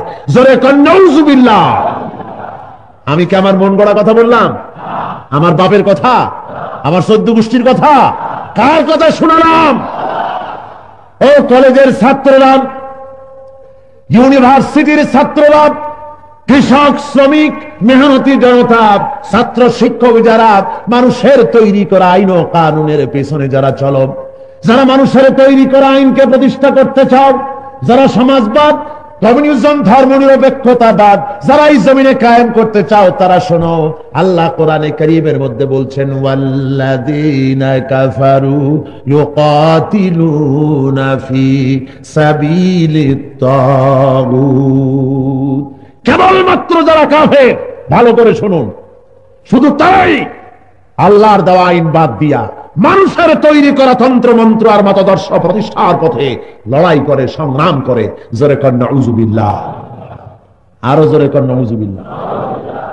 সুতরাং মানুষের আইন, মানুষের তৈরি করা মতবাদ, মানুষের তৈরি করা মতাদর্শ, মানুষের তৈরি করা ইজম, মানুষের তৈরি করা তন্ত্র মন্ত্র যারা কায়েম করতে চায় তাদের সম্পর্কে আল্লাহ রাব্বুল আলামিন মুমিনদেরকে কি বলেন শুনুন। ফাকাতিলু আউলিয়া আশ-শাইতান ইন্না কাইদাশ শাইতানি কানা যায়ীফা। আল্লাহ রাব্বুল আলামিন বলেন, শয়তানের অনুচরদের বিরুদ্ধে লড়াই করো, সংগ্রাম করো। শয়তানের অনুচরদের বিরুদ্ধে, শয়তান বলা হয়েছে নেতাদেরকে যারা নাকি মানুষের তৈরি করা আইন, নিজেরা আইন তৈরি করেছে আর এই আইনকে যারা দুনিয়ার বুকে পরিচালিত করতে চায়, এদের বিরুদ্ধে তোমরা লড়তে থাকো।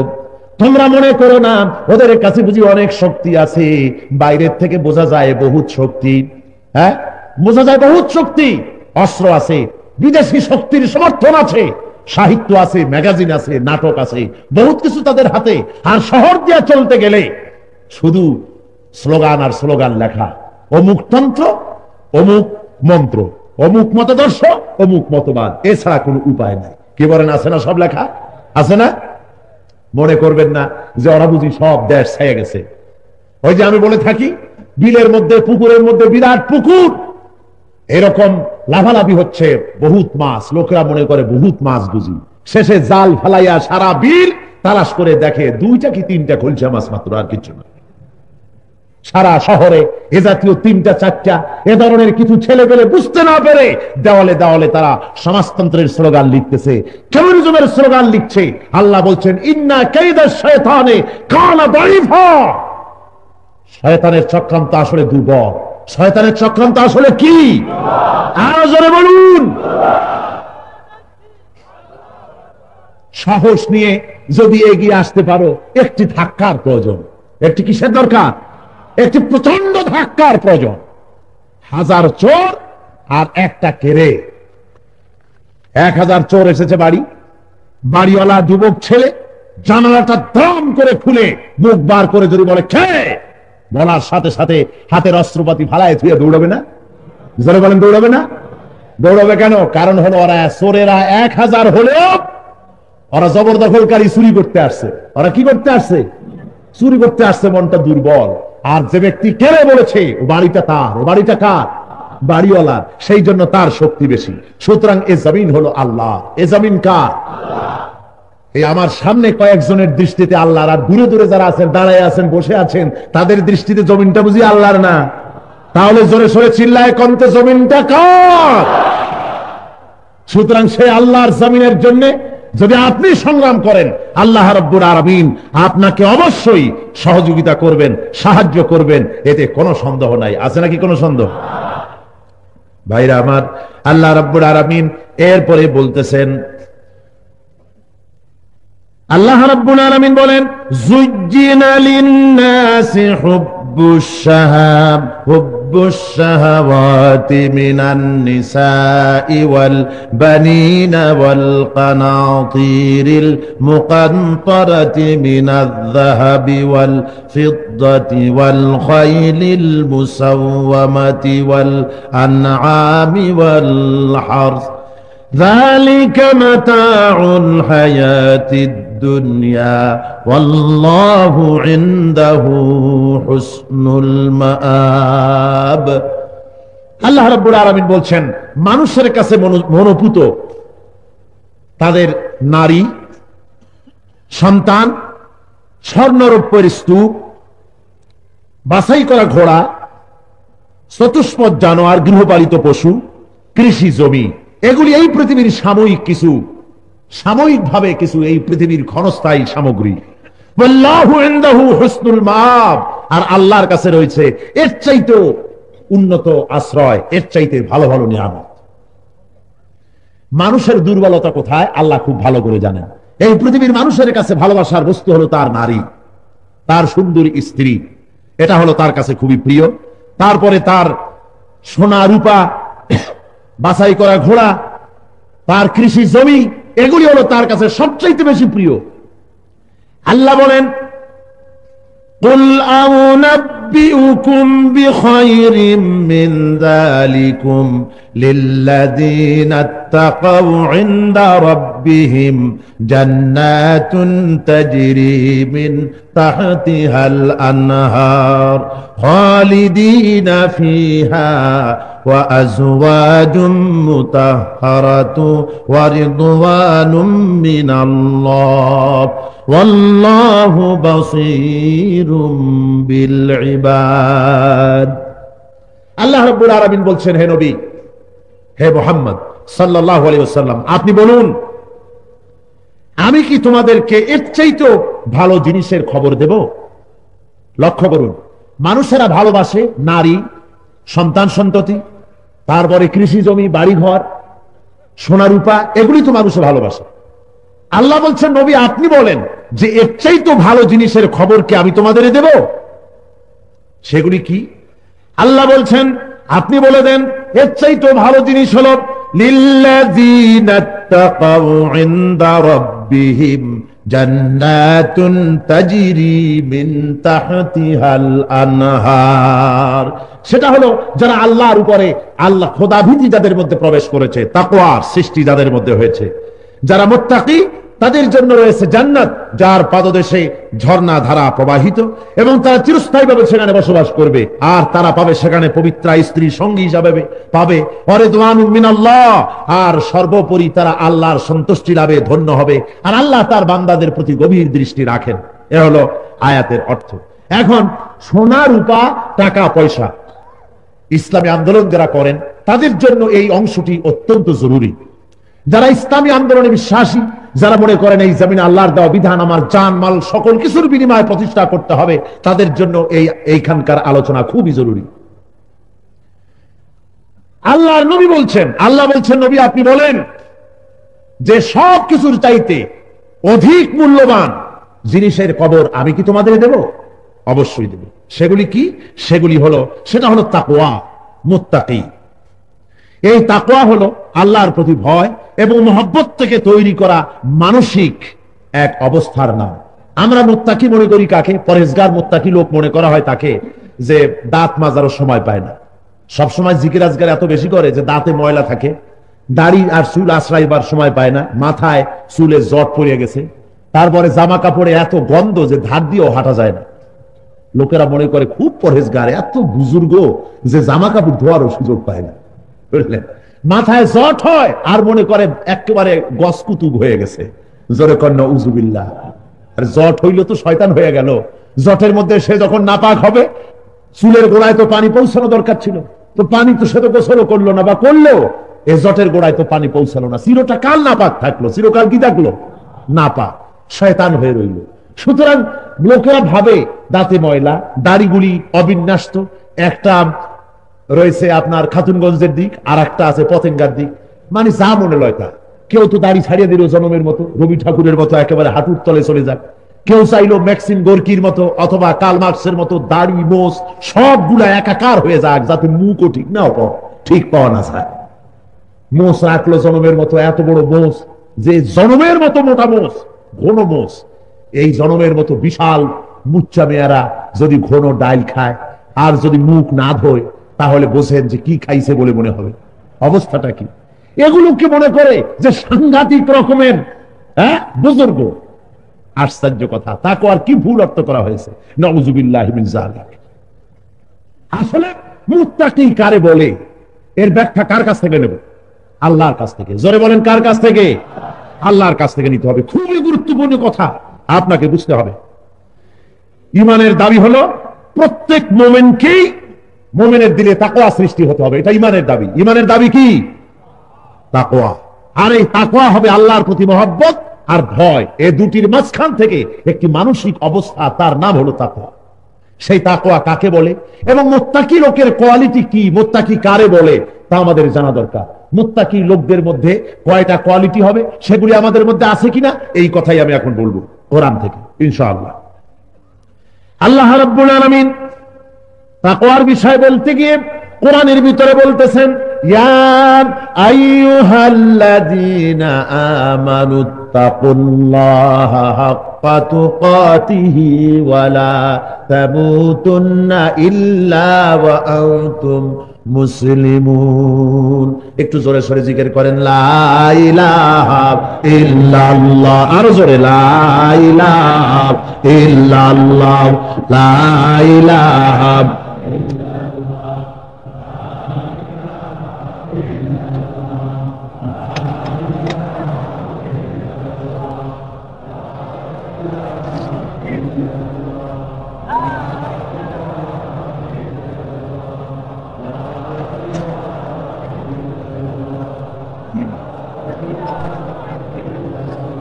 লা ইলাহা ইল্লাল্লাহু মুহাম্মাদুর রাসূলুল্লাহ।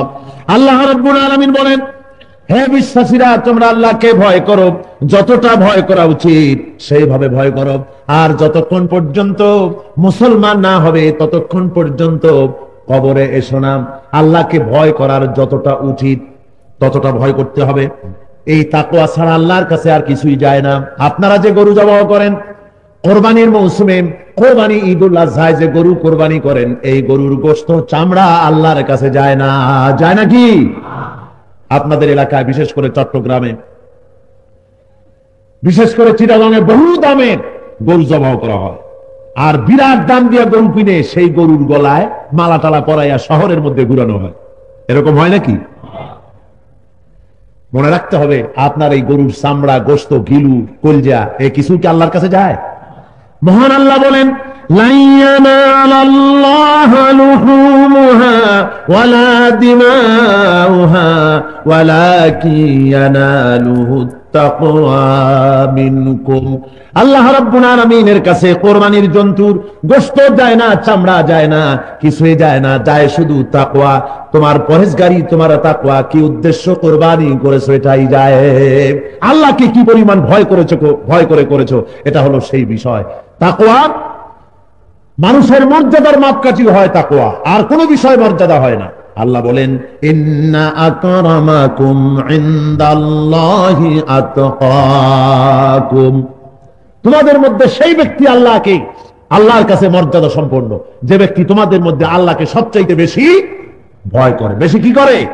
ভয় করে। তিনি হলেন সবচাইতে বেশি মর্যাদা সম্পন্ন। বংশ, বর্ণ, সৈয়দজাদা, শরীফজাদা, প্রেসিডেন্ট, মন্ত্রী, কোনটাই আল্লাহর কাছে মর্যাদা, কোনটাই মর্যাদা বাড়ে না। মর্যাদা বাড়ে তাকওয়ার ভিত্তিতে।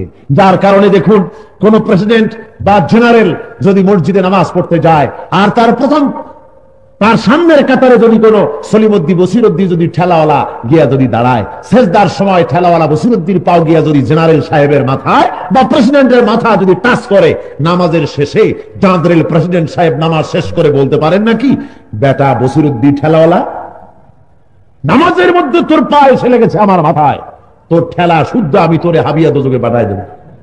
পারবে এমন কথা বলতে? পারবে না। কেন পারবে না? পারবে না এই কারণে, মিয়া প্রেসিডেন্ট সাহেব, তোমার মাপবাড়ি বঙ্গভবনের ভেতরে, এটা তোমার বঙ্গভবন নয়, এটা হলো আল্লাহ রাব্বুল আলামিনের ঘর। এখানে যদি তোমার ভিতরে তাকওয়া না থাকে, ও প্রেসিডেন্ট সাহেব, তোমার মধ্যে যদি নৈতিকতার মান না থাকে, যদি তোমার চরিত্র না থাকে, যদি তুমি ডিক্টেটর হও, যদি তুমি স্বৈরাচার হও, যদি তুমি অবৈধভাবে ভোট নিয়ে যদি ভোট চুরি করে ডাকাতি করে যদি প্রেসিডেন্ট হয়ে থাকো, তাহলে বসিরুদ্দি ঠেলাওয়ালা যদি নামাজি হয়, দিনদার হয়, পরহেজগার হয়, তাহলে তুমি প্রেসিডেন্টের চাইতে বসিরুদ্দি ঠেলাওয়ালার মর্যাদা আল্লাহর কাছে লক্ষ গুণে বেশি। এটা তাকওয়ার প্রশ্ন, প্রেসিডেন্টের প্রশ্ন নয়, মন্ত্রীর প্রশ্ন নয়, কোন পীর সাহেবের ছেলে তার প্রশ্ন নয়, কোন পীর সাহেবের খলিফা, কার মুরিদ, এটা প্রশ্ন নয়। প্রশ্ন হলো, ইন্না আকরামাকুম ইনদাল্লাহি আতকাকুম।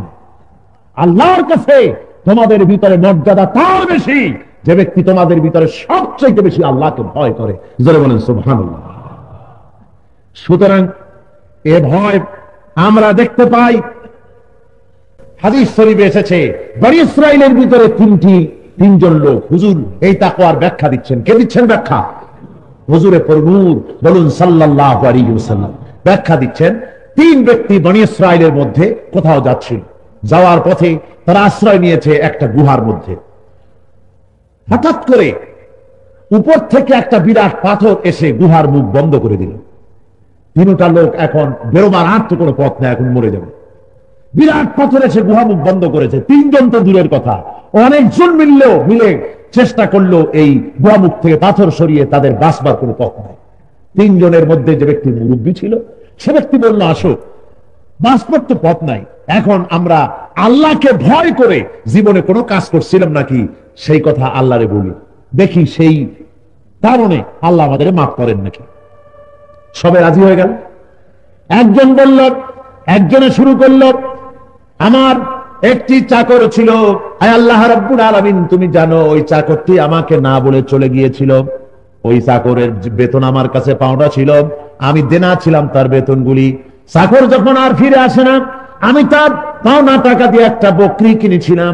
ওই বকরির বাচ্চা হলো, আরো বাচ্চা হলো, তার বাচ্চা হলো, হতে হতে অনেকগুলি হয়ে গেল। একদিন ওই চাকর ফিরে এলো, আসার পরে আমি তারে বললাম, তুমি যে আমার কাছে না বলে গিয়েছো এজন্য আমি তোমারে মাফ করে দিয়েছি, আর এই মাঠ ভরা যত ছাগল দেখো সব তোমার। রাখাল বলল, হুজুর আপনি কি আমার সাথে তামসা করেন? আমি না বলে কি অপরাধ করেছি, তারপরে আপনি কি করছেন, আমার সঙ্গে কি তামসা করছেন?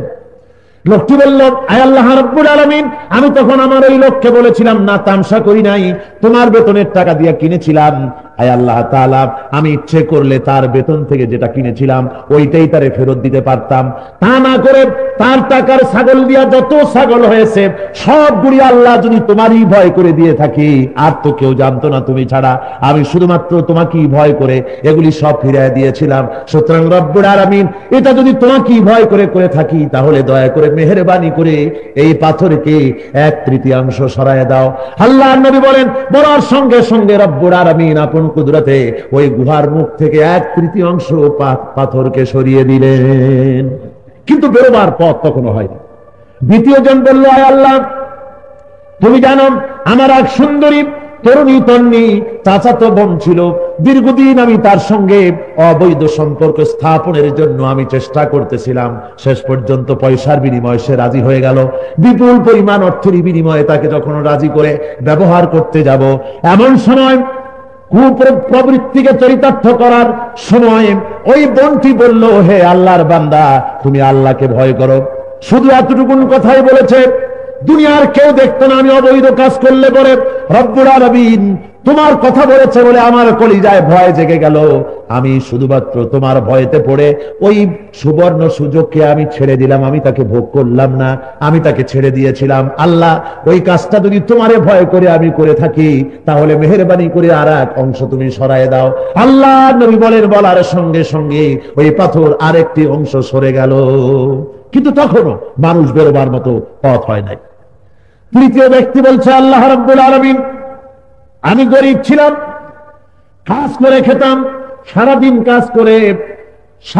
কাজ করে কিছু পাই নাই। বাড়িতে আমার বুড়িমা আছে, ছেলে পেলে আছে, স্ত্রী পরিজন আছে, সারাদিন কাজ করে কিছু না পায় বাড়ি এসে ক্ষুধার যন্ত্রণায় গভীর রাত্রে বিবিকে বললাম, দেখি বিবি ঘরের দাওয়ায় বসে আছে মুখখানা মলিন করে। ঘরের ভিতরে তাকিয়ে দেখলাম আমার বুড়িমা এক পাশে শুয়ে আছেন, আর ছেলে পেলে আর একদিকে ছিঁড়ে ছুটকে তাদের পেটগুলো পিঠের সাথে গিয়ে মিশেছে। আমি গিয়া বিবিকে বললাম, বিবি কোনো খানা কি আছে, আজকে সারাদিন তো কিছু পাই নাই। বিবি আমার বলল, প্রাণের স্বামী ঘরে কিছুই নাই, ছাগল দোহাইয়া এতটুকু দুধ পেয়েছিলাম, কাউকে দেই নাই, যেহেতু তুমি সারাদিন কাজ করেছো তাই ওই দুধটুকুন তোমার জন্য জ্বালায় রেখেছি, তুমি খেয়ে নিতে পারো। লোকটি বলে, আল্লাহ রাব্বুল আলামিন আমার স্ত্রীর শুকনা মুখের দিকে তাকালাম, আমার পেট সারাদিন কাজে খুঁজেছি, কাজ পাই নাই বলে আমার পেটটাও পিঠের সাথে লেগে গিয়েছে। আমারও জীবনের দিকে তাকালাম, এরপরে আমি তাকিয়ে দেখলাম আমার কলিজার টুকরা সন্তানেরা মাটির উপরে শুয়ে আছে, ক্ষুধার যন্ত্রণায় তাদের পেটগুলিও পিঠের সাথে মিশেছে, চোখ কোটরগত হয়ে গিয়েছে। স্ত্রীর ক্ষুধা আমার মনের ভিতরে তাড়না সৃষ্টি করতে পারল না, নিজের ক্ষুধা আমার সামনে বড় হয়ে দাঁড়াতে পারল না, কলিজার টুকরা সন্তানগুলি তাদের ক্ষুধা আমার কাছে বড় হয়ে দেখা দিল না। আমি আমার বুড়ি মায়ের কাছে চলে গিয়ে দেখলাম মা আমার ক্ষুধার যন্ত্রণায় মা আমার শুয়ে আছে। আমি আমার মায়ের কাছে গিয়া মাকে ঘুমের থেকে জাগালাম, আর ওই দুধটুকুন আমি নিজে গরম করে আমার মাকে মুখে তুলে দিয়ে আমার মাকে দুধটুকুন খাওয়াইয়া দিলাম। আমি আমার ছেলেকে খাওয়ালাম না, বিবিকে দিলাম না, নিজে খেলাম না। রব্বুল আলামিন ওই কাজটা যদি তোমাকে ভয় করে আমার মায়ের জন্য খেদমতটুকুন যদি করে থাকি, আল্লাহ তুমি দয়া করে মেহেরবানি করে পাথরের আরেকটি অংশ সরাইয়া দাও। রব্বুল আলামিনের হাবিব বলেন, বলার সঙ্গে সঙ্গে সম্পূর্ণ পাথরটা গুহা মুখ থেকে সরে গেল। এর নাম তাকওয়া। প্রত্যেকটি কাজের ভিতরে আল্লাহর ভয় থাকবে, আল্লাহকে ভয় করে কাজটি সম্পাদন করা, আল্লাহর ভয় অন্তঃকরণে রেখে কথা বলা, এর নাম হলো তাকওয়া। এর নাম কি? এই তাকওয়ার মানদণ্ড দিয়ে আল্লাহ রাব্বুল আলামিন বিচার করবেন মানুষের জীবনের নৈতিকতার এবং তার ঈমানের। সুতরাং এই ঈমানের ব্যাপারে আল্লাহ রাব্বুল আলামিন সাফ করে বলছেন যে মুত্তাকি যারা, তাদের মধ্যে 5টি কোয়ালিটি হবে। যাদের কাগজ কলম আছে লিখে নিতে পারেন, না হয় মুখস্থ করতে পারেন। মুত্তাকির মধ্যে কোয়ালিটি হবে 5টা, কোরআন বর্ণিত। কিসের বর্ণিত? কোরআনের কথা। আমি কোয়ালিটি দিচ্ছি না, আল্লাহ নিজে দিচ্ছেন। মহান আল্লাহ রাব্বুল আলামিন বলেন,